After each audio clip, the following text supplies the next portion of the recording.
Chapter 1. The Weeping Statue. The late afternoon sun cast long shadows across the cobblestone path leading to St. Agnes Convent, a secluded stone edifice nestled in the rolling hills of St. Mary Mead's outskirts. Miss Jane Marple, her straw hat slightly askew from the brisk walk, paused to adjust her gloves and survey the ancient iron gates. She had been invited by her old friend, Mother Superior Agnes, after whispers of a peculiar phenomenon reached the village. The convent's angel statue was said to weep. Miracles indeed, Miss Marple murmured, her sharp eyes glinting with curiosity. She had seen many a marvel in her long life, and more often than not, they bore the fingerprints of human hands rather than divine ones. The gate creaked as she pushed it open, and a young novice, Sister Clara, hurried to greet her. "Miss Marple, Mother Superior is expecting you. She's in the garden, near the statue." Sister Clara's voice trembled slightly, her wide eyes betraying a mix of awe and unease. The garden was a serene enclave, its rose bushes and lavender beds meticulously tended. At its heart stood the angel statue, a weathered marble figure with outstretched wings and a serene expression, its hands clasped in eternal prayer. A small crowd of nuns and villagers had gathered, their murmurs rising like a soft tide. Miss Marple noted the damp streaks trailing from the statue's eyes, glistening in the fading light. "Jane, dear Jane," Mother Superior Agnes, a stout woman with a warm but weary smile, approached with open arms. "I'm so glad you've come. This miracle has stirred the convent and the village alike." Miss Marple inclined her head, her gaze fixed on the statue. "A miracle, you say? Or perhaps something else? Tell me, Agnes, when did the weeping begin?" "3 days ago," Mother Superior replied, lowering her voice. "Sister Margaret discovered it during morning prayers. She was quite shaken, poor soul. She said it felt like a sign." Sister Margaret. Miss Marple's tone was gentle, but her mind was already turning. "I should like to meet her." Mother Superior's face clouded. "She's been keeping to herself since it happened. A quiet soul, our Margaret, but devout. She's likely in the chapel now." As the crowd dispersed, Miss Marple lingered by the statue, her fingers brushing the cold marble. The tear tracks were fresh, the stone beneath them slightly discoloured. She knelt, peering at the base where a faint seam caught her eye, a detail that seemed out of place for such an old sculpture. "Curious," she whispered, filing the observation away. The convent bell tolled, signalling vespers, and Miss Marple followed the nuns toward the chapel. The air was thick with the scent of incense and wax, and the soft chanting of prayers filled the vaulted space. Miss Marple slipped into a pew, her eyes scanning the rows of black-veiled figures. One nun, seated apart, caught her attention. Her hands were clasped tightly, her head bowed as if in deep distress. "Is that Sister Margaret?" Miss Marple asked softly, leaning toward Sister Clara, who had joined her. "Yes," Sister Clara whispered. "She's been like that since." The statue began to weep. "She says it's a warning." Miss Marple nodded, her expression unreadable. Warnings, she knew, often came from those who wished to be heard, or those who feared being discovered. As the prayers ended and the nuns filed out, she resolved to speak with Sister Margaret at the earliest opportunity. But the next morning, as dawn broke over St. Agnes Convent, a scream shattered the silence. Miss Marple, roused from her guest room, hurried to the chapel, where a cluster of nuns stood frozen in horror. There, slumped at the foot of the altar, lay Sister Margaret, her face pale, her eyes wide open, and her body utterly still. Dead. Hold on, detective. Before we proceed, reveal your location. Where are you uncovering these dark truths? Comment below. And if you dare to dive deeper into the shadows, subscribe now. Tomorrow's case plunges into even deeper darkness. Stay vigilant. Chapter 2. The Silent Nun. The chapel of St. Agnes Convent was steeped in a heavy silence, broken only by the soft sobs of Sister Clara and the murmured prayers of the nuns gathered around Sister Margaret's body. Miss Jane Marple stood at the edge of the scene, her keen eyes taking in every detail. The cold stone floor, the flickering candles on the altar, and the lifeless form of the nun, her black habit stark against the pale tiles. Sister Margaret's hands were folded across her chest, as if she had been praying when death claimed her. Mother Superior Agnes, her face ashen, knelt beside the body, her fingers trembling as she closed Sister Margaret's staring eyes. "Good God, have mercy," she whispered. "How could this happen?" Miss Marple stepped forward, her voice calm but firm. "Mother Superior, we must not touch her further until the authorities arrive. There may be indications of what happened." "Indications?" Sister Clara's voice was shrill, her eyes wide with fear. "You don't think, surely it was her heart, or a faint?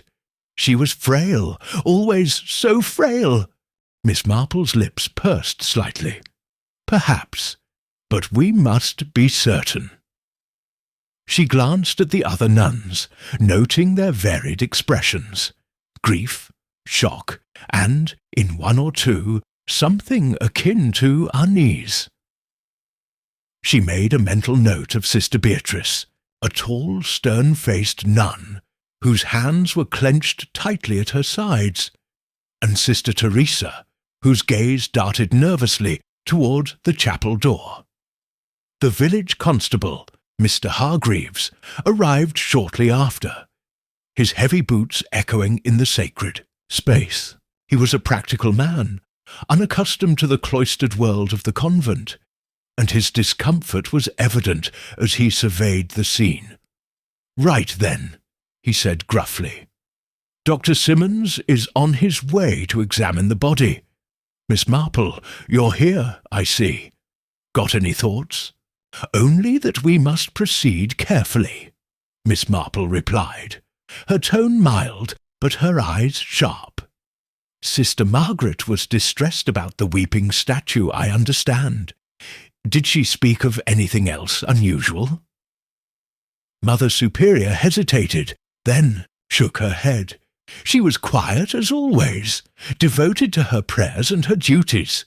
She kept the chapel candles and tended the altar cloths. "I can't imagine why anyone would—" Her voice trailed off, unable to voice the unthinkable. Dr. Simmons, the village doctor, arrived with his black bag, his expression grim as he knelt beside Sister Margaret. After a brief examination, he stood, brushing his hands together. "No obvious signs of injury," he said. "No wounds, no marks. Could be natural causes. Heart failure, perhaps.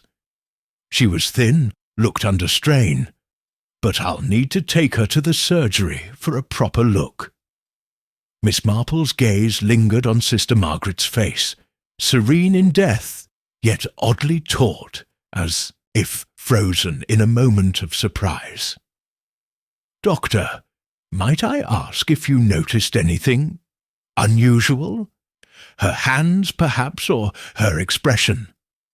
Dr. Simmons frowned, glancing back at the body. "Well, now that you mention it, her fingers were curled tightly, like she'd been gripping something. But there's nothing in her hands now. And her lips, slightly blue. But that could be the cold of the chapel." Miss Marple nodded, filing the details away. As the doctor and constable arranged to move the body, she slipped away to Sister Margaret's cell, a small, sparse room off the cloister. The narrow bed was neatly made, a single wooden cross hung on the wall, and a worn prayer book rested on a small table. Miss Marple's eyes swept the room, pausing at the table's edge, where a faint scratch mark marred the wood, as if something had been dragged across it. She opened the prayer book, finding a folded piece of paper tucked between the pages. Instead was a hastily scrawled note, the ink smudged. "The angel weeps for our sins. I saw it move. I must tell." The sentence broke off, unfinished. Miss Marple's brow furrowed. "Move?" she murmured. She tucked the note into her handbag, resolving to keep it safe until she could learn more. As she left the cell, she nearly collided with Sister Beatrice, whose sharp eyes narrowed. "Miss Marple," Sister Beatrice said, her voice clipped. "This is a place of prayer, not prying. Sister Margaret's death is a tragedy, nothing more." "Of course," Miss Marple replied, her smile disarming. "I only wish to offer my respects." But as she walked away, she felt Sister Beatrice's gaze boring into her back, and she knew that the silent nun's death was only the beginning of the mystery at St. Agnes Convent. Chapter 3. Whispers in the Cloister. The cloister of St. Agnes Convent was a place of quiet reflection, its arched walkways lined with ivy and its central courtyard blooming with late summer flowers. Yet, as Miss Jane Marple strolled its paths the morning after Sister Margaret's death, she sensed an undercurrent of unease rippling through the convent's serene facade. The nuns moved with hurried steps, their whispers trailing like shadows behind them. Miss Marple settled on a stone bench near the courtyard's fountain, her knitting needles clicking softly as she observed the scene. Her hands worked automatically, crafting a pale blue scarf, but her eyes were sharp, missing nothing. Sister Clara, still shaken, clutched a rosary as she spoke in low tones to Sister Teresa, whose nervous glances darted toward the chapel.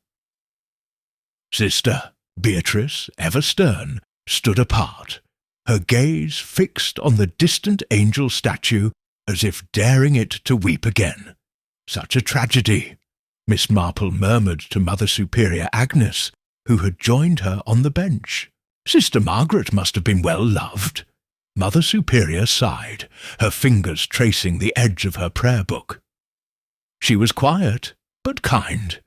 Always the first to volunteer for chores, always at her prayers.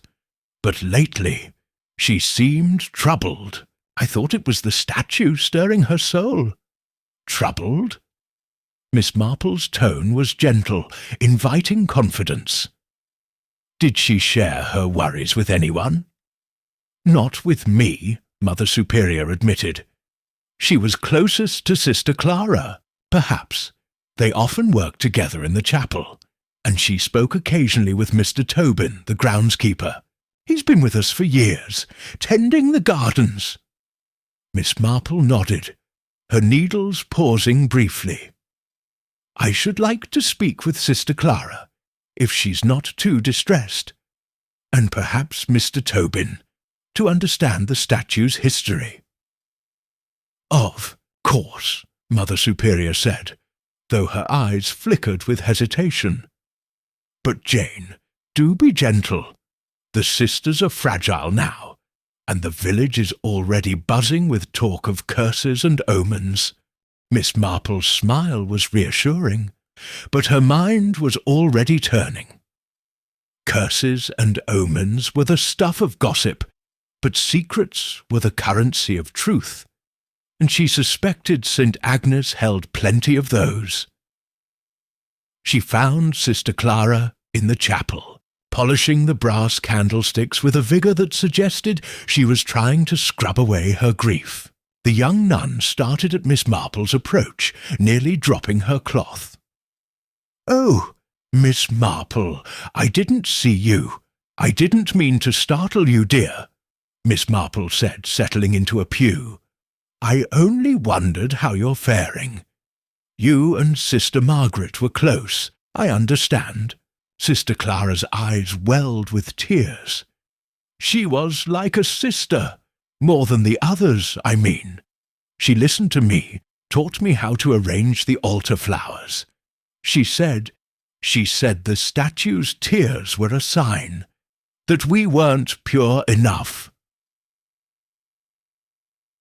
"Pure enough?" Miss Marple's voice was soft, encouraging. "She wouldn't say more," Sister Clara whispered. But she was afraid. She kept looking at the statue like it was watching her, and she mentioned a name once, Eleanor. "I don't know who that is. There's no Sister Eleanor here." Miss Marple's brow furrowed slightly. "Eleanor? How curious. Did she say anything else about this Eleanor?" Sister Clara shook her head, her hands trembling. "No, but she was different after the statue started weeping.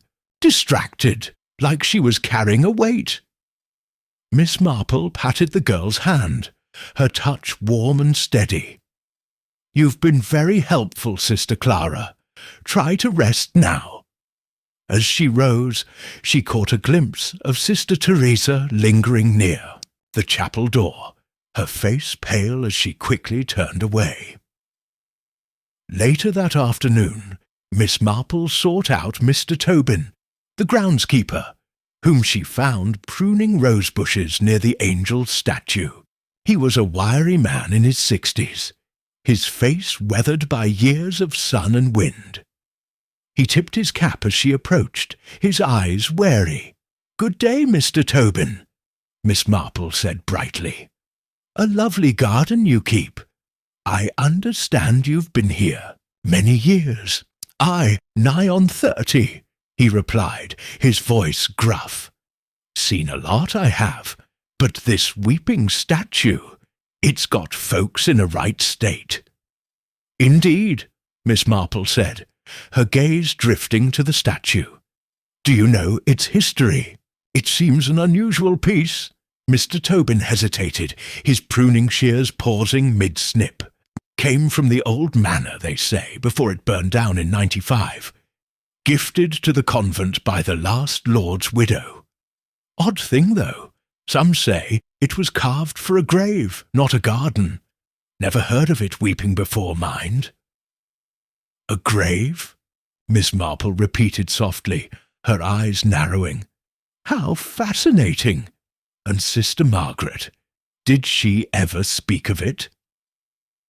"She asked me about it once," he admitted. "Wanted to know if I'd ever seen anything queer.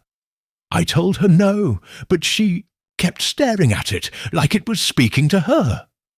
Miss Marple thanked him and turned back toward the cloister, her mind buzzing. A statue from a burned manor, a name, Eleanor, and a nun's fear of impurity.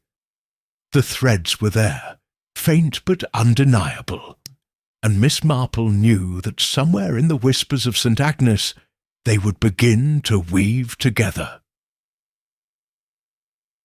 Chapter 4. Gardener's Tale. The late afternoon light bathed the gardens of St. Agnes Convent in a golden glow, softening the edges of the ancient stone walls. Miss Jane Marple lingered near the angel statue, her knitting tucked away in her bag, as she considered Mr. Tobin's words from earlier. A statue carved for a grave, gifted from a burned manor, and now weeping, or so it seemed. The mystery was growing thorns, and she intended to prune them carefully. She found Mr. Tobin again, this time near the convent's orchard, where he was stacking apple crates under a gnarled tree. His cap was pushed back, and a faint sheen of sweat glistened on his brow. He straightened as she approached, his expression a mix of curiosity and caution. "Mr. Tobin," Miss Marple began, her voice as warm as the autumn sun, "I hope I'm not interrupting. I was thinking about what you said earlier, about the statue's origins. It's such a curious story. Might you know more about this manor that burned?" Mr. Tobin wiped his hands on his trousers, glancing toward the statue, as if it might overhear. The old Greystone Manor it was. Big place, up on the hill, before your time in St. Mary Mead, I reckon. Burned to the ground in 95, not a stick left. Folks said it was a curse, but I say it was likely a lamp left burning. Miss Marple's eyes twinkled with interest. A curse? People do love their stories. And the widow who gifted the statue, who was she? Lady Eleanor Greystone, he said, his voice dropping, last of the family. Her husband, Lord Greystone, died in the fire, and she never was the same after. Moved to a cottage in the village, gave the statue to the convent, then passed a year later. Broken heart, they said. Eleanor? Miss Marple repeated softly, the name striking a chord. Sister Clara had mentioned Sister Margaret whispering that name. How tragic! And the statue, was it always meant for the convent? Mr. Tobin scratched his chin, his eyes narrowing as he dredged up old memories. That's the queer part. I was a lad then, helping my father, who worked the manor grounds. I heard the statue was made for Lady Eleanor's daughter, who died, young, barely 16. Meant for her grave, but the fire happened, and Lady Eleanor couldn't bear to keep it. Gave it to the nuns instead, said it belonged in a holy place. A daughter, Miss Marple murmured, her mind racing. Do you recall her name? Clara, I think. Aye, Clara Greystone. Pretty thing from what folks said, but sickly. Died of a fever. Or so the story went. Miss Marple's fingers tightened slightly on her bag. Clara, another name that echoed in the convent, worn now by the young nun who had been so close to Sister Margaret. Coincidence, perhaps. But Miss Marple had long learned that coincidences were often signposts to deeper truths. Did you ever hear anything else about the statue? She asked. Anything unusual? Mr. Tobin hesitated, his gaze flickering, to the orchard's edge, where the statue's silhouette loomed in the distance. Not till now, with this weeping nonsense. But when they moved it here, I helped dig the base. Found something odd. A metal box, sealed tight, buried right where the statue was to stand. Mother Superior, old Mother Benedict back then, told me to leave it be, said it was consecrated ground. Never saw it again. A box? Miss Marple's voice was calm, but her pulse quickened. How intriguing! And you never learned what was inside? He shook his head. Not my place to ask. But Sister Margaret, she was poking around the statue's base a week ago, muttering about secrets in the stone. I told her to mind her duties, but she looked haunted. Miss Marple thanked him warmly. her mind already weaving the new threads into the tapestry of the mystery. A burned manor, a grieving widow, a statue meant for a dead girl's grave, and a hidden box. Each piece was a clue, and Sister Margaret's death was the knot that tied them together. As she walked back toward the cloister, she passed Sister Beatrice, who was sweeping the path with fierce precision. The nun's eyes met Miss Marple's for a fleeting moment, and in that glance Miss Marple saw not just suspicion, but a flicker of fear. She smiled politely and continued on, but her thoughts were elsewhere, circling the name Eleanor and the secrets buried beneath the weeping angel.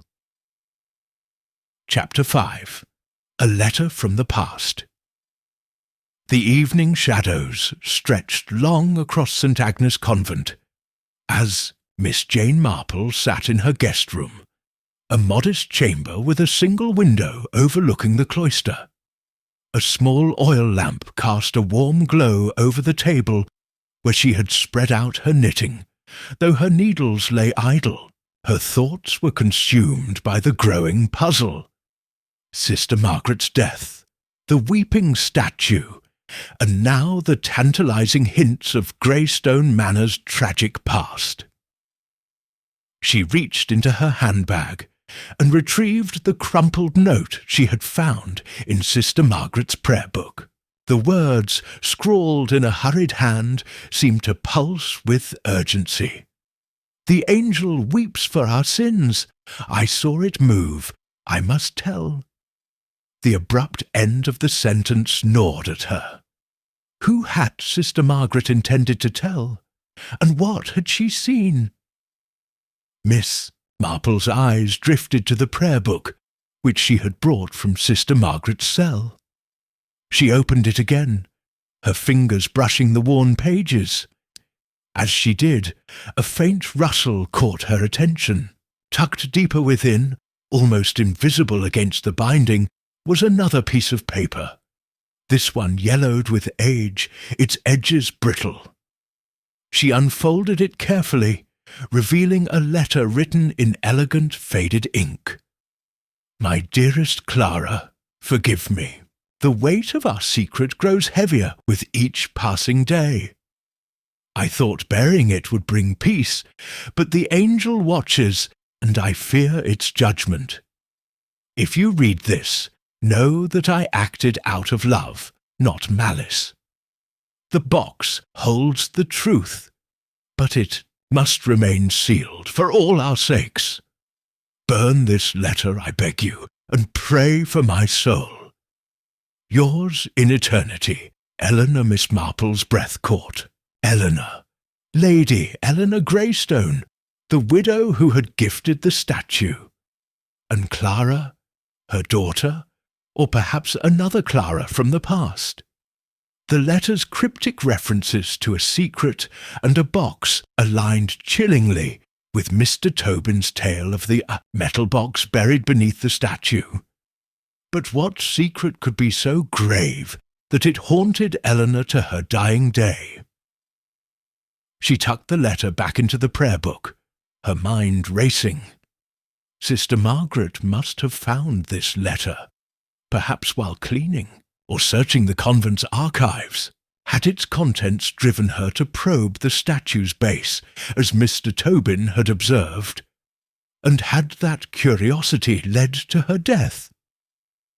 A soft knock at the door startled her. Mother Superior Agnes stood there, her face etched with worry. "Jane, I hope I'm not disturbing you. I thought you should know.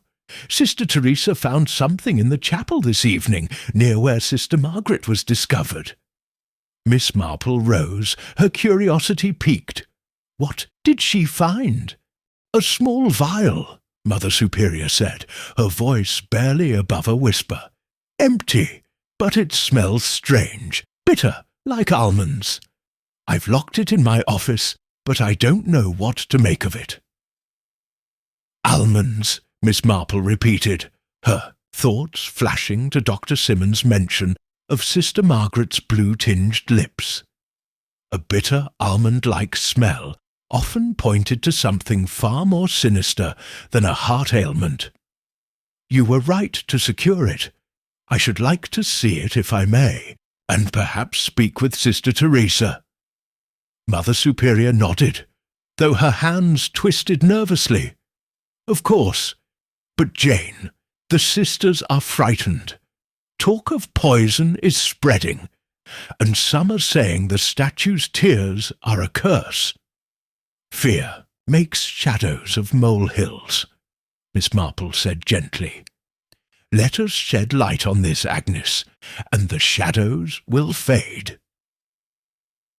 They made their way to Mother Superior's office, where the vial, a small clear glass tube with a cork-stopper, sat on the desk. Miss Marple examined it without touching, noting the faint residue inside and the unmistakable scent of bitter almonds. Cyanide, she suspected, though she kept the thought to herself for now. Sister Teresa, summoned to the office, stood fidgeting, her eyes darting to the vial. I found it under a pew, Sister Teresa said, her voice trembling. I was sweeping, and it rolled out. I didn't know what it was, but I thought it might matter. You did well, Miss Marple said, her tone soothing. Did you see anyone near the chapel before you found it? Anyone acting unusually? Sister Teresa hesitated, then shook her head. No, but Sister Beatrice was there earlier, praying alone. She's been so strict lately, scolding us for gossiping about the statue. Miss Marple nodded, her expression unreadable. Sister Beatrice's name kept surfacing, like a stone in a stream, and she wondered what currents ran beneath her stern demeanour. As she left the office, the weight of Eleanor's letter and the vial's grim implications settled in her mind. The past was reaching into the present, and Miss Marple was determined to uncover what it was trying to say. Chapter 6. The Midnight Vigil. The moon hung low over St. Agnes Convent, its silver light filtering through the cloister's arches and casting delicate patterns on the stone floor. Miss Jane Marple, unable to sleep, had slipped from her guest room, her shawl draped over her shoulders and her senses alert. The discovery of the vial and Eleanor's letter had deepened the mystery, and she felt the threads of the case pulling her toward the angel statue, the silent witness to so much unrest. She moved quietly, her soft shoes making no sound as she approached the garden. The statue loomed ahead, its marble wings gleaming faintly in the moonlight. Miss Marple paused, her eyes tracing the tear tracks that still marked the angel's face. The air was still, heavy with the scent of lavender and something else. Faint, acrid trace she couldn't quite place. As she neared the statue, a soft rustle broke the silence. She froze, her heart quickening, and peered into the shadows. Two figures stood near the rose bushes, their voices low but urgent. Miss Marple edged closer, concealing herself behind a tall hedge, her ears straining to catch their words. "Can't keep this up!" one voice hissed, sharp and strained. It was Sister Beatrice, her tall frame unmistakable even in the dim light. "If anyone finds out, it's over for us. Calm yourself," the second voice replied, softer but firm. Miss Marple recognized Sister Teresa's nervous cadence. No one knows. Margaret was the only one, and she's gone now. Miss Marple's breath caught.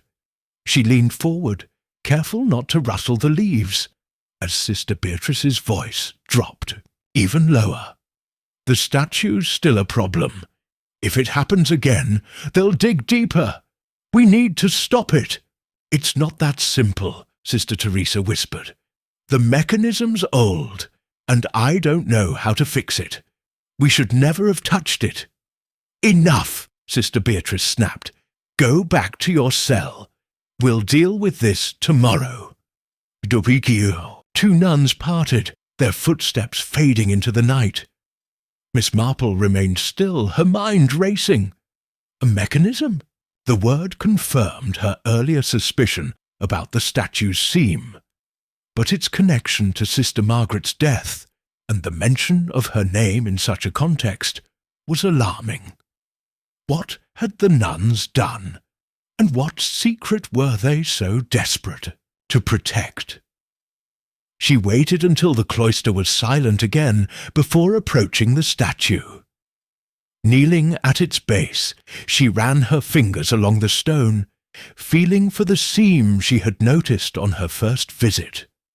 There it was, a faint, almost invisible line too precise for natural wear. She pressed gently, but nothing gave. Without tools or better light, she could do no more tonight. But the conversation she had overheard had given her a new path to follow. As she rose, a faint creak came from the direction of the chapel. Her eyes narrowed, and she moved towards the sound, keeping to the shadows. The chapel door was slightly ajar, a sliver of candlelight spilling onto the path. Miss Marple peered inside, her breath catching at the sight of Sister Clara, alone at the altar, her face streaked with tears as she clutched a small object to her chest. Miss Marple hesitated, then slipped inside, her presence as soft as a whisper. "Sister Clara," she said gently, "whatever is troubling you, you need not bear it alone."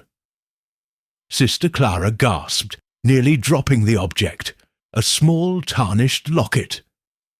"Miss Marple, I didn't hear you." Her voice trembled, and she tucked the locket into her habit, her hands shaking. "I couldn't sleep," Miss Marple said, her tone kind but probing. "And it seems you couldn't either. That locket, does it belong to you?" Sister Clara's eyes darted to the altar, then back to Miss Marple. It was Sister Margaret's. She gave it to me the day before she died. She said it was important, but I don't know why. I came here to pray for her, to understand." Miss Marple nodded, her mind noting the locket's significance. "May I see it, dear? It might help us understand what happened to her with." With reluctance, Sister Clara handed over the locket. Miss Marple turned it over in her hands, noting its intricate engraving, a delicate rose entwined with the letter E. She pressed the clasp, and the locket sprang open, revealing a faded, miniature portrait of a young girl with sombre eyes. On the opposite side was a tiny folded scrap of paper, too small to read in the dim light. "Thank you, Sister Clara," Miss Marple said, returning the locket. "Keep it safe, and tell no one else about it for now. We must be careful." Sister Clara nodded, her tears falling anew. As Miss Marple left the chapel, the weight of the night's discoveries settled on her shoulders. A mechanism in the statue, a secret shared by Beatrice and Teresa, and now a locket tied to Eleanor's past. Each piece was a step closer to the truth, but the path was growing darker, and Miss Marple knew she must tread with care. Chapter 7. The Poisoned Chalice. The morning sun filtered through the stained-glass windows of St. Agnes Convent's dining hall, casting a mosaic of colours across the long wooden tables where the nuns sat for breakfast. Miss Jane Marple, seated near Mother Superior Agnes, sipped her tea and observed the sisters with her usual quiet attentiveness. The air was thick with unspoken tension, the clatter of spoons and cups doing little to mask the strain that had settled over the convent since Sister Margaret's death. Miss Marple's thoughts were on the previous night's discoveries. Sister Beatrice and Sister Teresa's cryptic conversation about a mechanism, and the locket Sister Clara had revealed, with its miniature portrait and the mysterious initial E. The vial found in the chapel, with its bitter almond scent, loomed largest in her mind. She had suspected cyanide from the moment Mother Superior described it, and Sister Margaret's blue-tinged lips, as noted by Dr. Simmons, supported the theory. This was no natural death. It was murder. Mother Superior leaned toward her, her key voice low. "Jane, Dr. Simmons sent word this morning. He's completed his examination of Sister Margaret. He believes it was poison. Cyanide, he thinks, though he's waiting for confirmation from the county laboratory." Miss Marple's expression remained calm, though her heart quickened. Cyanide indeed. A cruel choice. It acts quickly, doesn't it? And the vial Sister Teresa found, has it been sent for analysis? "Yes," Mother Superior said, her hands twisting in her lap. "Constable Hargreaves took it this morning. But Jane, the sisters are terrified. Poison in a convent, it's unthinkable." "Nothing is unthinkable, Agnes," Miss Marple said gently. "People are capable of great kindness and great cruelty, even in a place of sanctity. We must find out how the poison reached Sister Margaret, and why." Her gaze drifted to Sister Beatrice, who sat at the far end of the table, her face set in a grim line as she broke her bread with precise movements. Sister Teresa, nearby, kept her eyes down, her fingers fidgeting with her napkin. Miss Marple noted their proximity, wondering how deep their shared secret ran. After breakfast, Miss Marple sought out Constable Hargreaves, who was in the convent's small parlour, scribbling notes. He looked up as she entered, his face weary. "Miss Marple, you've a knack for turning up where there's trouble. Dr. Simmons confirmed it. Cyanide in Sister Margaret's system. No doubt now. But how it got to her, I can't fathom. And food or drink was found near the body." Miss Marple nodded, her mind turning to the chapel's layout. "The chalice on the altar," she said suddenly. "It's used for the Eucharist, yes? Was it examined?" Hargreaves blinked, then frowned. "The chalice? Well, it was there, but no one thought to check it. It's a sacred thing, after all." "Sacred things can be misused," Miss Marple said, her tone mild but firm. "Might we look at it now?" They returned to the chapel, where the silver chalice still stood on the altar, its polished surface gleaming faintly. Miss Marple examined it closely, noting a faint residue inside, barely visible against the shine. She sniffed cautiously, detecting a trace of that telltale bitter almond scent. "Constable, this must be tested. If the poison was in the chalice, it suggests someone tampered with it during or before Vespers, when Sister Margaret was last seen alive." Hargreaves nodded, his expression grim. "I'll have it sent to the lab. But who'd do such a thing?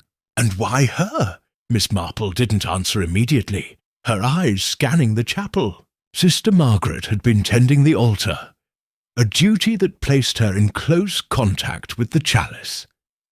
Had she been poisoned deliberately, or was she an unintended victim? The statue's mechanism, mentioned by Sister Beatrice and Eleanor's. Letter about a buried box suggested a deeper motive, one tied to the convent's past. As they left the chapel, Miss Marple caught sight of Sister Clara lingering near the cloister, her face pale and her hands clutching the locket beneath her habit. Miss Marple approached her, her voice soft. "Sister Clara, have you remembered anything more about Sister Margaret's last days? Anything about the chalice, perhaps?" Sister Clara's eyes widened. "The chalice? She was very particular about it. She polished it herself, said it was her duty. But the night before she died, she told me she saw someone near the altar after Vespers. She didn't say who, only that it worried her." Miss Marple's mind sharpened. "Thank you, dear. You've been very brave." As Sister Clara hurried away, Miss Marple's thoughts turned to the statue and its secrets. The chalice was a poisoned chalice in more ways than one, and she suspected the key to Sister Margaret's murder lay in what she had seen, or what she had been about to reveal. Chapter 8. The Bishop's Visit. The air in St. Agnes Convent was taut with anticipation as the nuns prepared for an unexpected visitor. Bishop Edmund Langley, a figure of authority whose rare visits were both an honour and a source of nervous scrutiny. Miss Jane Marple, seated in the parlour with a cup of tea, observed the flurry of activity through the window. Nuns polishing brass, sweeping paths, and arranging fresh flowers in the chapel.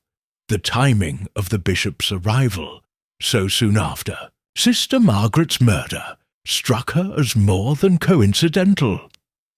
Mother Superior Agnes joined her, her face a mix of relief and anxiety. "Jane, the bishop's visit was planned weeks ago, but with all that's happened, I fear it will stir more unease.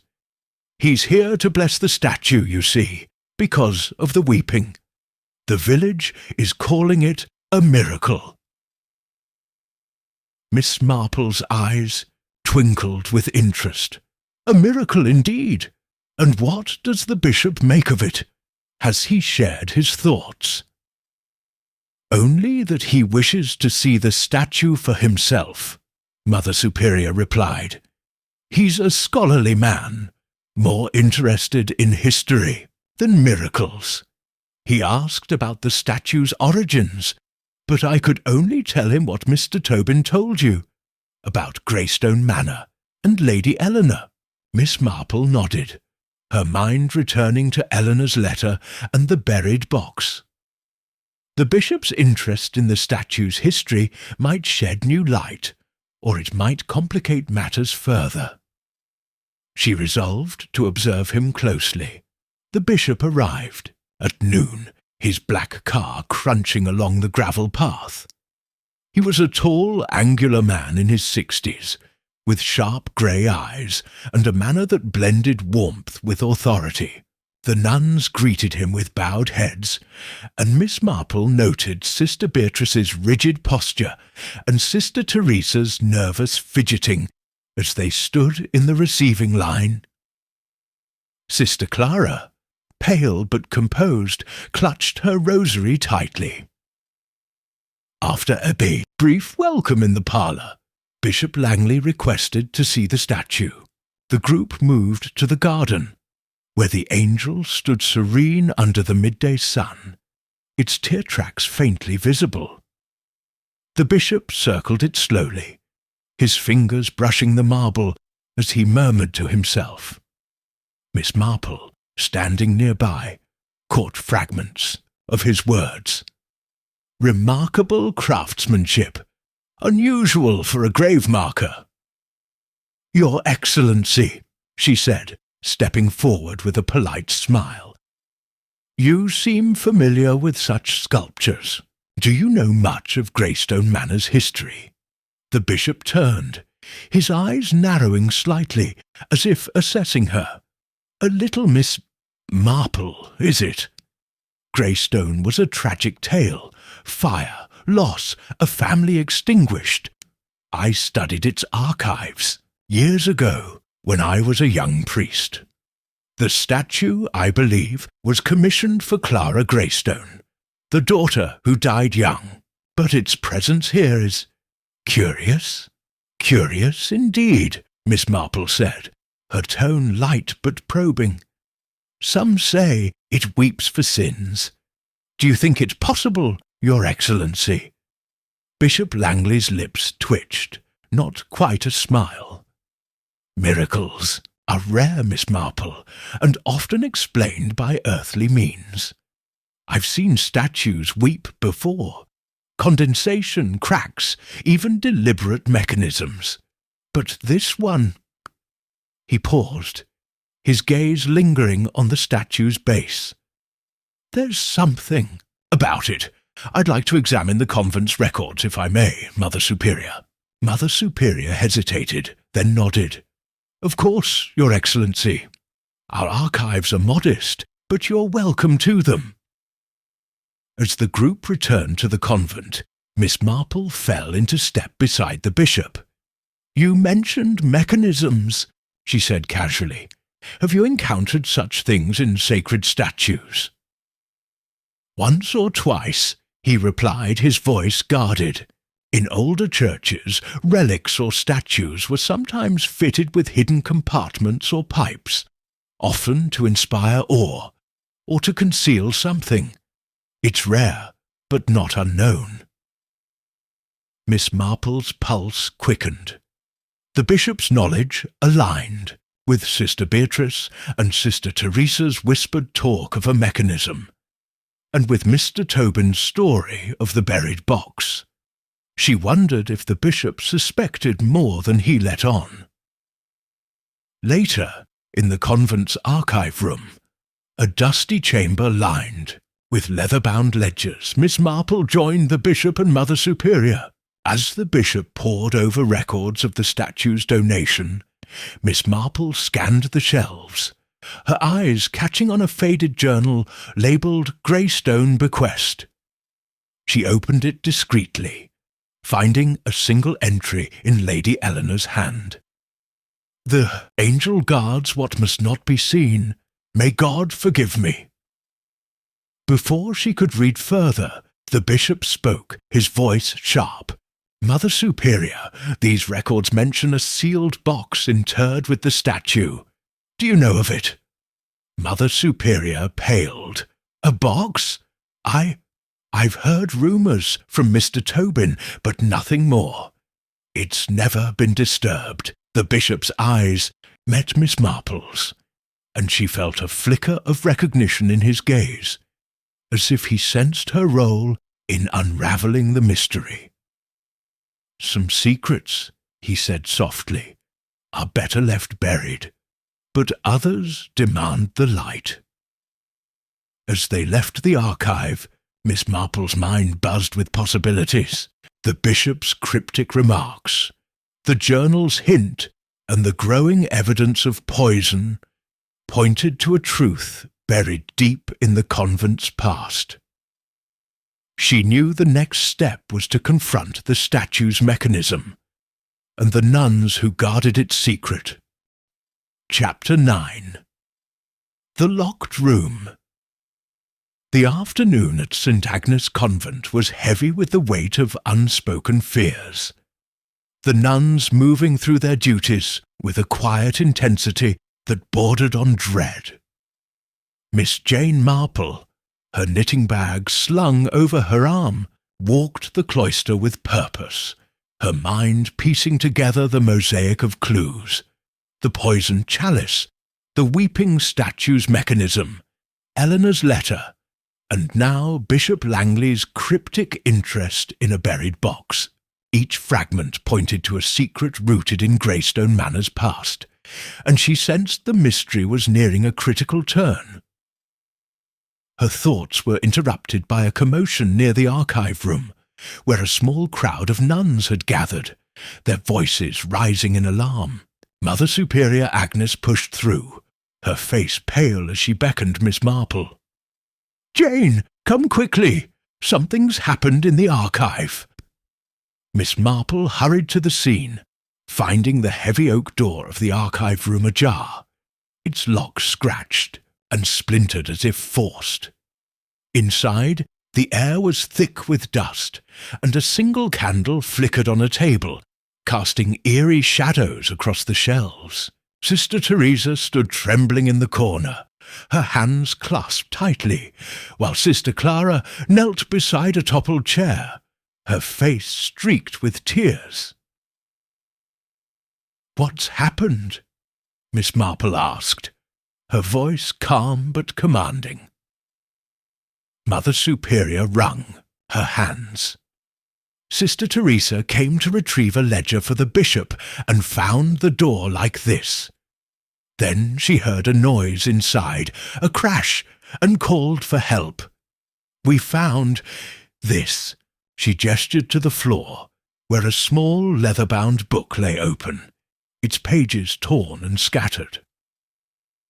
Miss Marple knelt, her eyes scanning the wreckage. The book was an old convent register, its entries detailing donations and bequests from decades past. One page, partially intact, mentioned the Greystone statue, with a note in faded ink. Box sealed beneath per Lady E.G.'s request, not to be opened. The surrounding pages were ripped out, as if someone had sought to erase the record. "Entirely. This is no accident," Miss Marple said softly, rising. "Someone was desperate to keep this secret hidden. Sister Teresa, what exactly did you hear?" Sister Teresa's voice quavered. A thud, like something falling, and then footsteps, light ones, moving fast. "I didn't see anyone, but the window was open when I came in." She pointed to a narrow window, its latch undone, overlooking the garden. Miss Marple crossed to the window, noting the faint scuff marks on the sill. The garden below was empty, but the angel statue stood in plain view, its marble face serene, yet somehow mocking. She turned back to the room, her gaze settling on Sister Teresa's trembling hands. "And you were alone when you found the door forced?" "Yes," Sister Teresa said quickly, though her eyes darted to Sister Beatrice, who had just entered, her expression stern. "Enough of this," Sister Beatrice snapped. "This is a sacred place, not a stage for theatrics. The archive is old, the lock likely broke on its own. We should clean this up and leave it be." Miss Marple's smile was polite but unyielding. "A broken lock does not tear pages, Sister Beatrice, nor does it open windows or leave scuff marks. Someone was here, and they wanted something specific." The room fell silent, the nuns exchanging uneasy glances. Bishop Langley, who had arrived quietly, stepped forward, his sharp eyes scanning the scene. "Miss Marple is right. This is deliberate. The box mentioned in the register, its existence seems to trouble someone greatly. Mother Superior, has the statue's base ever been excavated?" "Never," Mother Superior said, her voice barely above a whisper. "It's considered consecrated ground, but after Sister Margaret's death, and now this, I'm beginning to wonder what we've overlooked." Miss Marple's mind flashed to Sister Beatrice and Sister Teresa's midnight conversation about the statue's mechanism. The torn register, the forced lock, and the open window suggested a desperate act to protect or destroy evidence. She glanced at Sister Clara, who was clutching her locket, her eyes wide with fear. The young nun knew something, Miss Marple was certain, but fear held her tongue. As the nuns began to tidy the archive, Miss Marple lingered, her fingers brushing the torn register. The mention of the box tied directly to Eleanor's letter and Mr. Tobin's story, but the violence of this intrusion suggested the secret was not just historical, it was personal, and someone in the convent was willing to risk everything to keep it buried. "Constable Hargreaves should be informed," Miss Marple said to Mother Superior. "This is vandalism, at the least, and possibly connected to Sister Margaret's murder." Mother Superior nodded, her face drawn. As the group dispersed, Miss Marple caught Sister Beatrice's eye, noting the flicker of defiance in her gaze. The locked room had been breached, but the true lock, the one guarding the convent's secrets, was still intact. Miss Marple knew she was close to breaking it open, but the next move would require utmost care. Chapter 10. The Statue's Secret. The morning mist clung to the gardens of St. Agnes Convent, veiling the angel statue in a ghostly shroud. Miss Jane Marple stood before it, her shawl wrapped tightly against the chill, her eyes fixed on the marble figure. The events of the previous day, the forced archive room, the torn register, and the growing certainty of a buried box, had brought her back to the statue, the heart of the mystery.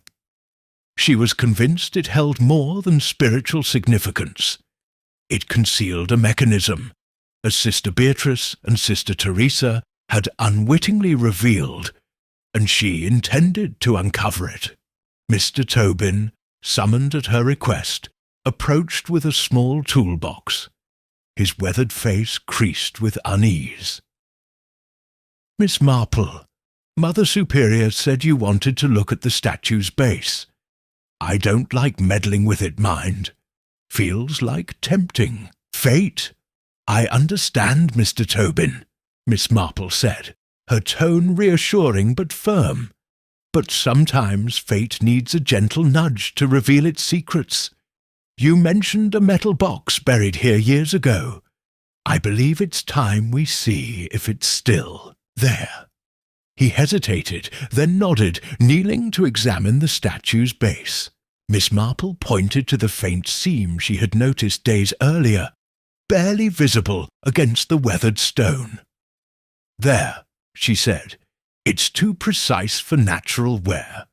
Can you open it?"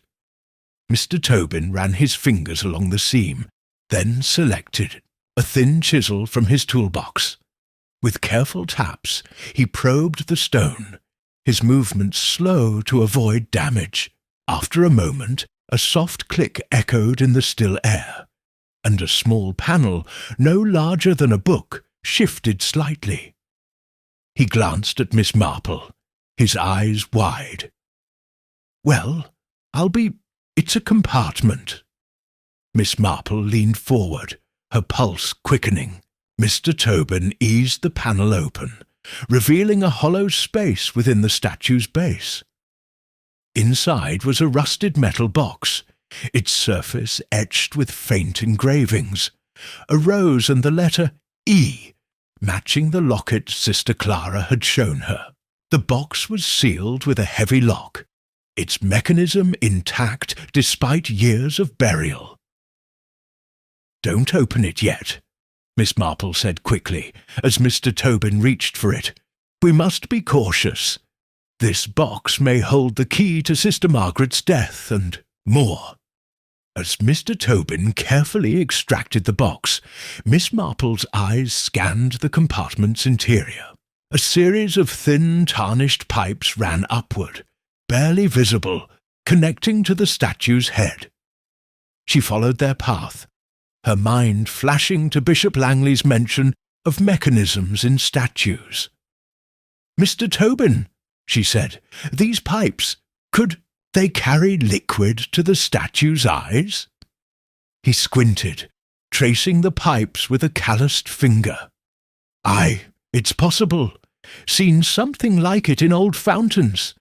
A reservoir up top, maybe, or a pump. Someone could fill it, make it look like tears. Miss Marple nodded, her suspicions confirmed. The weeping was no miracle, but a deliberate act, likely orchestrated by someone within the convent. Sister Beatrice and Sister Teresa's whispered talk of a mechanism now made sense. They knew about the pipes, and perhaps the box, and had tried to stop the tears to avoid scrutiny. Before she could ponder further, Sister Beatrice appeared at the garden's edge, her face a mask of fury.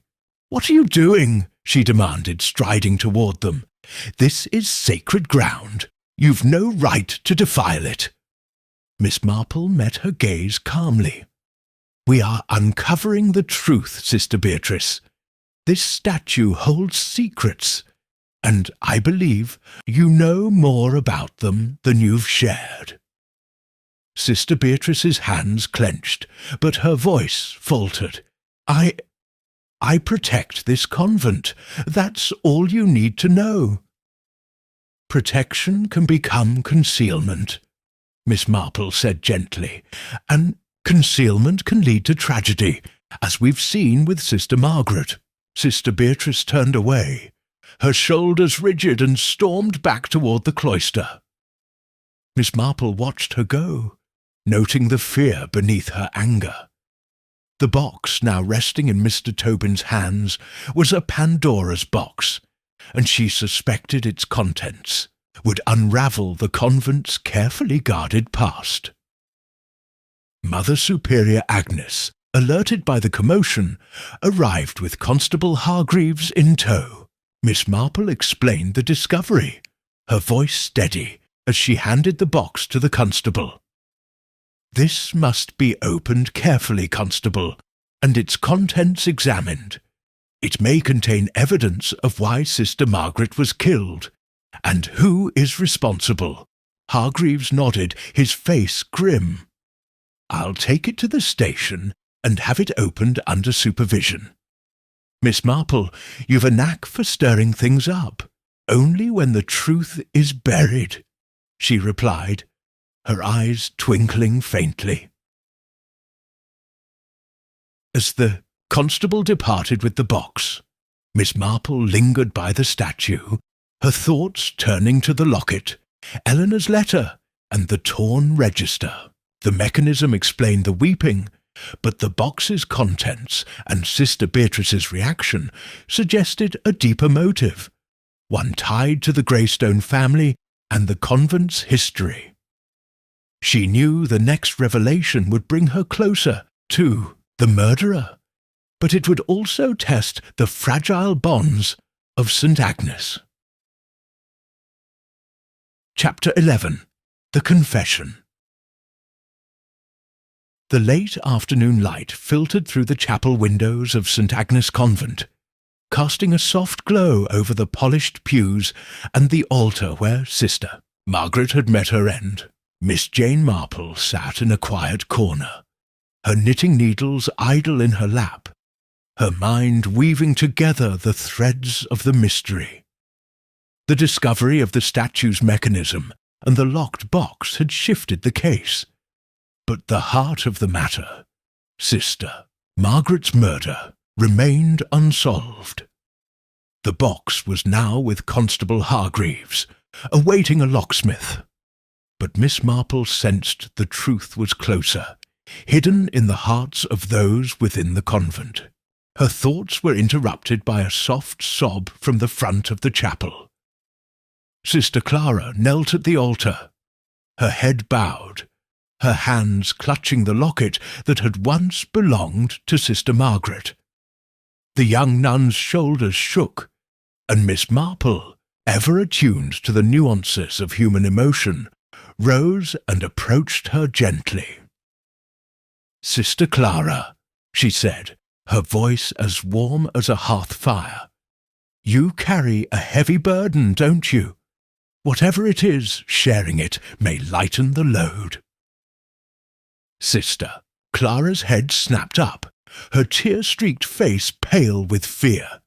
Miss Marple, I can't. It's too much. I promised her I'd keep it secret, but now she's gone, and I'm so afraid." Miss Marple sat beside her, her presence steady and reassuring. "Sister Margaret, you mean? She trusted you with something important, didn't she? The locket, perhaps, or what she saw that night in the chapel." Sister Clara's hands trembled, and the locket slipped from her fingers, clattering onto the stone floor. She scrambled to retrieve it, then clutched it to her chest. She told me about the statue," she whispered. "She said it wasn't a miracle, that someone was making it weep. She saw Sister Beatrice near the statue's base one night, adjusting something. Margaret was going to tell Mother Superior, but then she died." Miss Marple's eyes narrowed slightly, though her expression remained kind.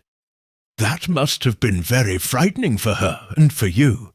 Did she say anything else about Sister Beatrice, or perhaps Sister Teresa?" Sister Clara hesitated, then nodded, her voice barely audible. "She saw them together, whispering, the night before she died. Margaret thought they were hiding something about the statue, something from the past. She found a letter, old, from someone named Eleanor. She showed it to me, but she kept it in her cell.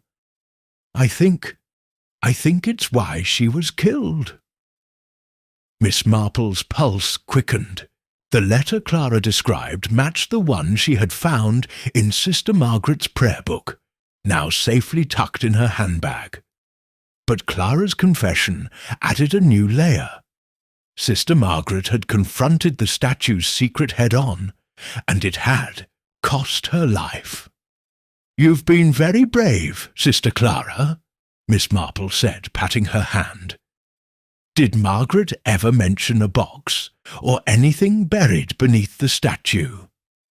Sister Clara shook her head. "No, but she said the locket was a key. She didn't explain how, only that it was important. I don't know what to do with it now." Miss Marple's mind raced. The locket, with its rose and E engraving, mirrored the box's design. Could it be a literal key, or a symbolic one, pointing to the box's contents? She resolved to examine it again, but first she needed to protect Clara, whose confession had made her a potential target. Before she could say more, the chapel door creaked open, and Sister Beatrice entered, her face a storm of emotion. She froze at the sight of Clara's tears and Miss Marple's steady gaze, her hands clenching at her sides. "What's this?" she demanded. "Clara, you should be at your duties, not gossiping with outsiders." Sister Clara flinched, but Miss Marple rose, her voice calm yet unyielding. "Sister Beatrice, Sister Clara is grieving, as we all are. But grief often brings truth to light. You were seen near the statue, adjusting something, the night before Sister Margaret's death. Would you care to explain?" Sister Beatrice's face drained of colour, and for a moment Miss Marple thought she might flee. Then, to everyone's shock, she sank into a pew, her hands covering her face. "I didn't mean for it to happen," she whispered, her voice breaking. "I only wanted to protect the convent. The statue, it was a mistake, a foolish trick to bring pilgrims to save us from ruin. But Margaret found out, and she wouldn't let it go." Miss Marple's heart sank, though her expression remained composed. "A trick, you say? The weeping statue was it your doing with Sister Teresa?" Sister Beatrice nodded, tears streaming down her cheeks. "We found the mechanism years ago, in the archives, A hidden reservoir, pipes. It was simple to fill with water. We thought it would bring donations, keep the convent alive. But Margaret saw me refilling it, and she called it a sin. She was going to expose us." "And the poison?" Miss Marple asked softly, her eyes never leaving Beatrice's face. I swear I didn't!" Sister Beatrice's voice rose, raw with desperation. "I argued with her, yes, but I didn't kill her. I don't know how the poison got into the chalice." Miss Marple studied her, noting the anguish in her eyes. Beatrice's confession explained the statue's tears, but the murder remained unsolved. Someone else had seized the opportunity to silence Margaret, someone who knew her suspicions and feared exposure.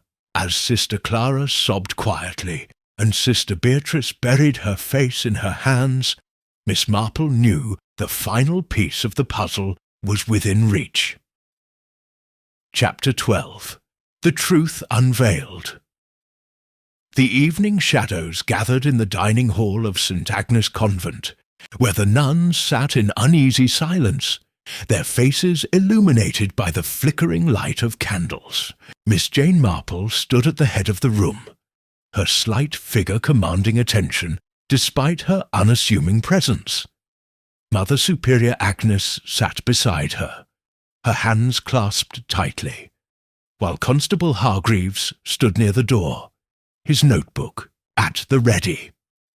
The locked box, now opened by a locksmith, rested on the table before them, its contents, a bundle of letters and a small leather-bound diary, carefully arranged. Miss Marple's voice, clear and steady, broke the silence. "Thank you all for gathering. Tonight we will uncover the truth behind Sister Margaret's death and the weeping statue that has troubled this convent. It is a story of secrets, some born of desperation, others of malice." She paused, her eyes sweeping the room, lingering on Sister Beatrice, whose head was bowed, and Sister Teresa, whose nervous fingers twisted her rosary. Sister Clara sat pale but resolute, the locket now in Miss Marple's possession, its tiny portrait and folded scrap of paper a key to the mystery. "The statue's tears," Miss Marple began, "were no miracle. Sister Beatrice and Sister Teresa, in a misguided effort to save the convent from financial ruin, activated an old mechanism within the statue, using pipes to simulate weeping. Sister Margaret discovered this and intended to expose it, believing it a sin." Sister Beatrice's shoulders shook, but she did not speak. Sister Teresa's eyes widened, but she remained silent under Miss Marple's gaze. "But Margaret's death was not their doing," Miss Marple continued. "She was poisoned with cyanide, delivered through the chalice she tended so faithfully. The vial found in the chapel, the torn register, and the forced archive room all pointed to someone desperate to hide a deeper secret. One tied to Greystone Manor, and the box buried beneath the statue." She lifted the diary, its pages brittle with age. "This belonged to Lady Eleanor Greystone, who gifted the statue after the manor fire in 1895. The letters and diary reveal a tragic truth. Her daughter, Clara Greystone, did not die of a fever, as was claimed. She was poisoned by her own father, Lord Greystone, who feared her knowledge of his illicit dealings, smuggling and fraud that funded the manor's wealth. Eleanor, heartbroken, concealed the truth to protect the family's name, burying evidence of the crime in the box and commissioning the statue to guard it." Miss Marple held up the locket, its rose and E engraving gleaming faintly. This locket, passed to Sister Margaret, contained a portrait of Clara Greystone, and a note with a single word: truth. Margaret found Eleanor's letter in the archives and began to suspect the statue's secret. She confided in Sister Clara, but made the mistake of confronting the one person who could not allow the past to surface. Her gaze settled on Sister Teresa, who flinched as if struck. "Sister Teresa, you are not what you seem. The diary mentions a trusted maid, Teresa Wells, who helped Eleanor bury the box and swore to protect the secret. You are her descendant, aren't you? You entered the convent to guard the Greystone legacy, perhaps out of loyalty or fear of exposure." Sister Teresa's face crumpled, and she clutched the table's edge. I didn't want to hurt her," she whispered, her voice breaking. "My grandmother told me the truth, said our family's honor depended on keeping it hidden. When Margaret started asking about the box, I panicked. I thought if I silenced her, the secret would stay buried. You poisoned the chalice," Miss Marple said, her tone gentle but unyielding. "You knew Margaret's duties, knew she would drink from it during Vespers. The vial you found was your own, discarded to deflect suspicion." Sister Teresa sobbed, her confession spilling out. "I didn't mean for it to go so far. I only wanted to protect my family. I'm so sorry." Constable Hargreaves stepped forward, his face grim. "Sister Teresa, you'll need to come with me." As Teresa was led away, the nuns sat in stunned silence, their eyes turning to the statue's legacy of sorrow. Mother Superior Agnes rose, her voice trembling. "Jane, how can we heal from this?" Miss Marple's smile was kind, her eyes soft with understanding. "With truth, Agnes, and time. The statue weeps no more, and neither must you. Let Clara and Margaret rest in peace, and let St. Agnes be a place of light again." As the nuns dispersed, Miss Marple gathered her knitting, her work here done. The angel statue stood silent in the garden, its secrets laid bare, and in the quiet of the convent, the first seeds of healing began to take root.